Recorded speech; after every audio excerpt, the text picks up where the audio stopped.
उनकी बीवी मुंतहा ने उनके साथ ऐसा दगा किया कि शायद वो रहती दुनिया तक याद किया जाएगा। ने मुझे शक भी नहीं आने दिया कि मैं पहले से ही किसी के बंधन में बंधी हुई हूँ, पहले से मैं मियाँ सैफुर रहमान के निकाह में हूँ। उसने क्या क्या बटोरा आपसे? मुझसे पहले भी 3 निकाह किए थे, एक मियाँ सैफुर रहमान के साथ, एक गुलज़ार नामी के साथ था, कुछ उसके भाई हबीबुर रहमान के साथ भी इसके जो है ना कुछ ताल्लुकात थे। और जब मैंने अमाउंट क्लियर करनी थी कंस्ट्रक्शन जब मैं घर का रहा था टाइल्स और मार्बलों को, तब मुझे मालूम हुआ कि ये चीज़ें वहाँ पे नहीं है, वहाँ पे खुला के डॉक्यूमेंट्स वगैरह पड़े हुए थे। अस्सलाम वालेकुम नाज़रीन, मैं हूं अहमद रियाज बलोच और आप देख रहे हैं डबल एम न्यूज़। आज हम जिस शख्सियत के साथ मौजूद हैं वो नेशनल सिंगर हैं और अपने नाबीना होने के बावजूद अपने हुनर की बदौलत वो अपने माशरे में एक नाम रखते हैं। एस हसन नज़ीर ने बाकायदा तौर पर चंद अरसा कबल जनवरी में शादी की, लेकिन उनकी बीवी मुंतहा ने उनके साथ ऐसा दगा किया कि शायद वो रहती दुनिया तक याद किया जाएगा। ये सारा मामला हुआ कैसे और किस तरीके से इनको उन्होंने अपने फ्रॉड में लेकर आए, ये सारा मामला पूछते हैं। इन्हीं से खुद हमारे साथ मौजूद हैं। अस्सलाम वालेकुम सर, बहुत शुक्रिया आपके कीमती वक्त का। बताइएगा ये मामला कब से शुरू था, आपकी शादी कब हुई और मुंतहा ने आपको कब ये लॉलीपॉप देना शुरू किया था?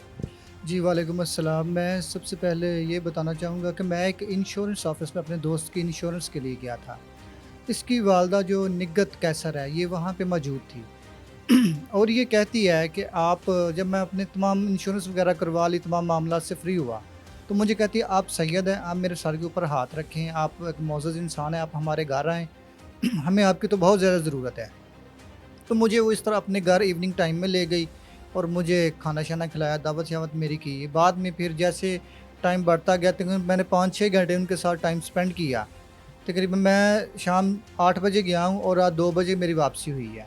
ठीक और मुझे कहती है ये मनावे के ही रहायशी हैं, ये पोल्ट्री फार्म के नज़दीक इनका घर है। ठीक है। तो मुझे कहती है आप हमारे घर ले गई, घर जाकर अपनी बेटी इसने बाद में मुझे दिखा कि ये मेरी बेटी है मुंतहा। इस ये डिवोर्स इसको हुई है, तलाक याफ़्ता है, हम लोग दुखी हैं, आप कोशिश करें शादी आपने भी करनी है, आप इसके साथ कर लें, ये आपका पूरा साथ देगी, आपके तमाम मामलात ये सँभालेगी। ठीक है। तो मैंने कहा कि देखें मैं एक डिसेबल पर्सन हूँ, इस क्या आप लोग ये इस चीज़ को सोच लें क्योंकि मैं एक नाबीना हूँ, मैं एक डिसेबल पर्सन हूँ, मेरे अंदर एक हामी है कि आँखों देखा ज़हर नहीं खाता। लेकिन इसके बावजूद आप इस चीज़ को एक्सेप्ट कर रहे हैं। तो मैंने ये चीज़ देखी चलो मेरी ज़िंदगी का एक सहारा है, इसलिए मैंने इनके ऊपर बिलीव कर लिया और इसलिए मैं फिर इसके इन लोगों के जासे में आ गया। इन लोगों ने विदिन 3 डेज़ जो है ना मेरा निकाह इसकी वालदा ने कर दिया। अपनी उसी बेटी इंश्योरेंस कंपनी जाने के अगले 3 दिन? यस 3 दिन बाद इसने मेरा निकाह कर दिया, 1 जनवरी 2024 को इसने निकाह कर दिया मेरा। सिर्फ़ निकाह किया, निकाह करने के बाद कहती है ये मेरी बेटी है इसको आप ले जाओ। तो मैं उसको लेके घर आ गया। इसी रिहाइशगाह पे जहाँ पर अभी हम मौजूद हैं। जी, इसी रहायशगाह पर। ठीक है। तो फिर उसके बाद ये मामला हुआ कि शादी के 4 माह हमारे बहुत अच्छे गुज़रे। मैंने हर किस्म का इसका ख़्याल रखा, मोहब्बत की उसने मेरे साथ की।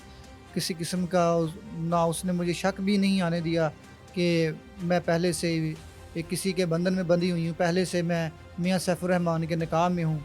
ये चीज़ उसने नहीं मुझे बताई। लेकिन अच्छा, वो अभी भी निकाह में थीं? ये आप बड़ी मतलब वसूख से ये बात कर रहे हैं या सुनी-सुनाई बात कर रहे नहीं, नहीं, सुनी-सुनाई बात नहीं है। मैंने पूरी इन्वेस्टिगेशन की है और डॉक्यूमेंट्स मैंने पूरे उस बंदे के घर रह के मैं लेके आया हूँ। हैं? एक निकाह में होने के बावजूद खातून दूसरे शख्स से निकाह कर ले और उसके साथ अपनी इज़दवाजी ज़िंदगी शुरू कर ले, ये गैर मामूली बात है। जी, बिल्कुल ये गैर मामूली बात है लेकिन ये मेरे नज़दीक तो बहुत बड़ा गुनाह है, गुनाह कबीरा है। एक तो किसी के जज़्बात के साथ खेलना, दूसरा शरई तौर पर किसी के बंधन में बंधे हुए आगे ये मामला चलाना वो ज़िना के ज़ुमरे में आ जाता है। वही ना, मतलब वो तो मैं लफ्ज़ एक इस्तेमाल नहीं करना चाहता था, खैर आपने कर लिया। लेकिन मामला ये है कि एक तो ये सूरत-ए-हाल है कि उसने दगा करना था, उसने आपको झांसे में लेना था, वो ले लिया। उसने क्या-क्या बटोरा आपसे? उसने 3,18,000 रुपया और 4 तोले ज़ेवर वालदा का। 3,18,000 रुपया क्या कैश पड़ा था जी, आपका? कैश पड़ा था क्योंकि घर अंडर कंस्ट्रक्शन है, कंस्ट्रक्शन चल रही थी। मैंने कुछ पेमेंट वगैरह भी क्लियर करनी थी मार्केट में, जैसे टाइल्स हो गए, मार्बल वाले हो गए। तो मैंने उनकी अमाउंट क्लियर करी थी, तब मुझे मालूम हुआ ये जो चीज़ें वो लेके उड़ गई है। लेकिन उड़ी किस तरह वो मैं आपको बताता हूँ। इसने मेरे घर रहते हुए 18/5/2024 को आसिफ इकबाल की कोर्ट में खुला का दावा दायर कर दिया। मुझे कोई नोटिस वगैरह वसूल नहीं हुए। उस खुला के दावे के पीछे वजह क्या? उस खुला के दावे के पीछे वजह ये थी कि इन लोगों का लूटना है, क्योंकि ये मियाँ सैफुर रहमान के साथ भी 2013 में निकाह किया। जब मैं गया तो उस बंदे ने मुझे पूरा अपना बायोडाटा बताया और उसके डॉक्यूमेंट्स वगैरह हर चीज़ मुझे दी कि 13 में निकाह हुआ, 18 में इन लोगों ने खुला का दावा दायर किया। वहाँ से कैंसलेशन डिवोर्स पेपर जो है ना, निकाहनामा कैंसिल हुआ, नादरा से डिवोर्स पेपर इशू हो गया और उसी 18 के डिवोर्स पेपर के ऊपर मेरे साथ निकाह किया गया और मेरे नाम का आईडी कार्ड भी बनवा दिया गया, डॉक्यूमेंट्स भी बन गए। लेकिन जब मैं पीछे गया, जब मुझे थोड़ा सा शक इसके ऊपर हुआ कि इसके रिलेशन है, किसी को फ़ोन करती है, मैंने जब इसको ट्रेसा, फिर मैं ट्रेसते हुए इसको मैंने शक नहीं आने दिया। लेकिन मैं फैसलाबाद उनके घर गया, फिर उनसे मैंने बात की। उसने कहा ये तो कुछ दिन पहले ये मुझे मिल के गई है।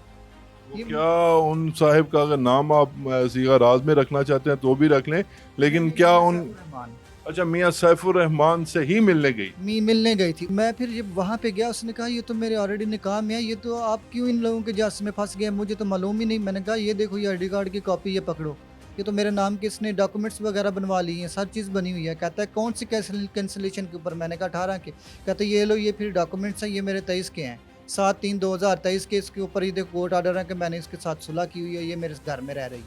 और यहाँ से मुझे ये कहा गया कि मैं पीछे मिलने जा रही हूँ और मुझे नहीं पता आगे मामला इन लोगों के आगे क्या चलते जा रहे हैं। लेकिन ये तो एक पेशावर ग्रोह है। लेकिन मुझे मालूम हुआ मियाँ सैफुर रहमान के बाद भी इन्होंने ना, मुझसे पहले भी 3 निकाह किए थे। एक मियाँ सैफुर रहमान के साथ, एक गुलजार नामी के साथ था, कुछ उसके भाई हबीबुर रहमान के साथ भी इसके जो है ना कुछ ताल्लुकात थे।